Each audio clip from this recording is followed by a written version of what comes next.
With the death of a dynasty came the end of an era. Rocafella Records was a premier record label in the late 1990s and early 2000s.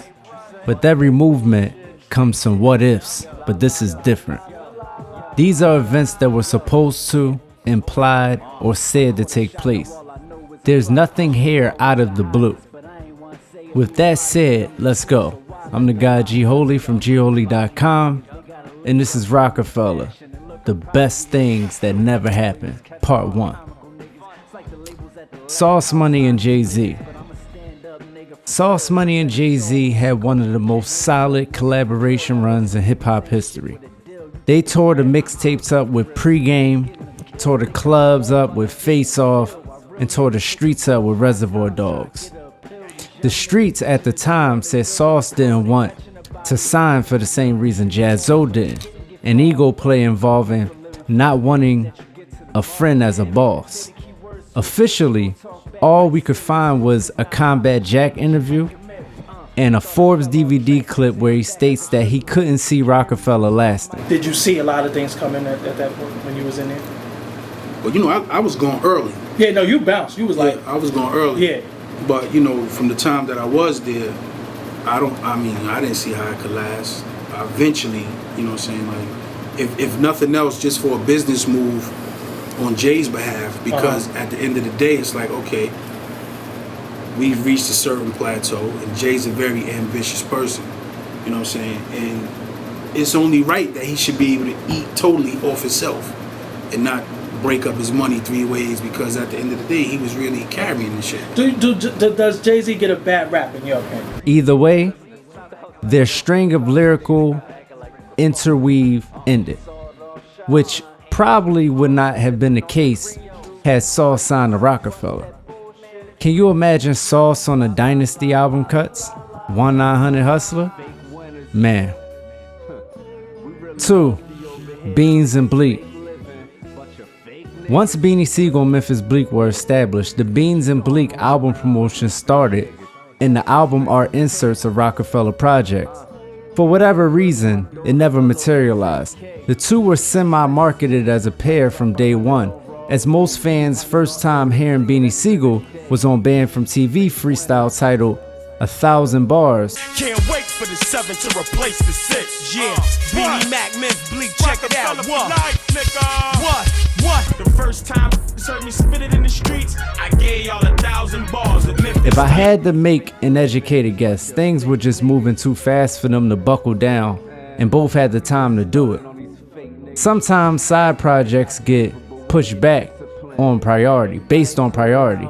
If Jay is dropping every year and Beans and Bleak have solo careers, there's already enough traffic and rollouts and tours to not be able to comfortably add more to the mix.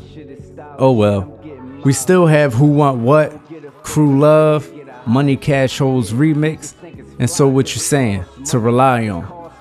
3. Young Chris. After the infamous Rocafella Hot 97 freestyle that permeated the mixtape circuit at the top of 2001, stay away from outsiders, they be cock riders with respect from the vets. It ain't even about dollars, about copping, putting it out on the campus. I've been messing with policies, they put it in my pampers. I get it from dollars or I get it from the ransom. They gon' see me wild if they Young don't get Chris's that. name was set in stone. In 2002, Chris appeared on JayZ's double album, The Blueprint 2, The Gift and the Curse, twice. Once Jay allowed him to anchor with the last verse on Nigga Please, produced by the Neptune. Quite a feat and an alley-oop, given Jay was arguably at the peak of his career, coming off the success of his most critically acclaimed album to date, The Blueprint. In 2003, Can't Stop Won't Stop gained momentum, but ended up spearheading the sophomore State Property album, The Chain Gang Volume 2.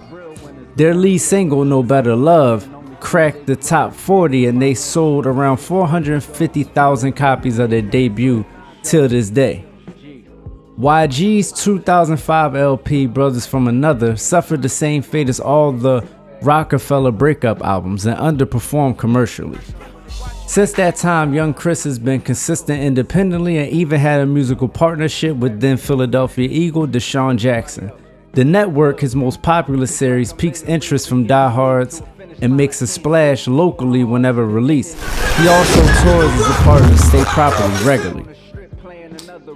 It's the guy Gioli repping Gioli.com, and that was Rocafella, Best Things That Never Happened, Volume 1. I would really be remiss to not start my mini doc series with Rocafella, because it's probably pound for pound my favorite label ever.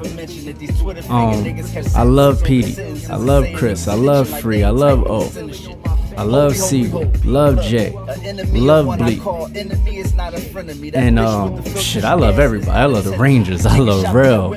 You know, like Rocafella probably had one artist that I wasn't too hot about, and that was Emil. So, like I said, I would be, you know, it's kind of low hanging fruit, but I didn't want to start off with nothing but Rocafella. You know, it's to get my feet wet. If you listen to this, let me know which one out of the three was the most impactful to you, and I got 3 more coming on part 2, so let me know what 3 y'all think I'm gonna do on part 2, and any other comments, man. Like, subscribe, all that cool YouTube shit. I appreciate it. We way over 1,000 subs. We go moving into 2,000, and it's gonna be 200,000. You already know how it's the guy Gioli repping Gioli.com. It ain't about me, it's about Rocafella. I ain't gonna talk my shit like that. So yeah, man, I'm out of here. Hold up, real fast. Editor's note. I just realized a few things. One, Sauce Money and JayZ.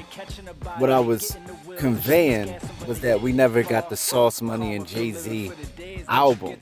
You know what I mean? That was my original thought, but it kind of went somewhere else. But the Sauce Money and JayZ album, you know, we got an R. Kelly and JayZ album. We got, you know, Nas and JayZ, a bunch of collabs. And Sauce Money was really his, you know, the guy at first that was with Jay. So that's what I was trying to convey. And also, Young Chris, I was just saying, it's not like he never happened for everybody that's going to be literal. I'm saying him becoming a household name. That, you know, just to be super duper clear. And I kind of didn't even want to highlight Young Chris in this way, because I feel like his time could still come, just like, you know, Kiss had his day of reckoning, but, you know, we'll see. So, yeah, we out here. Fucking everybody, man.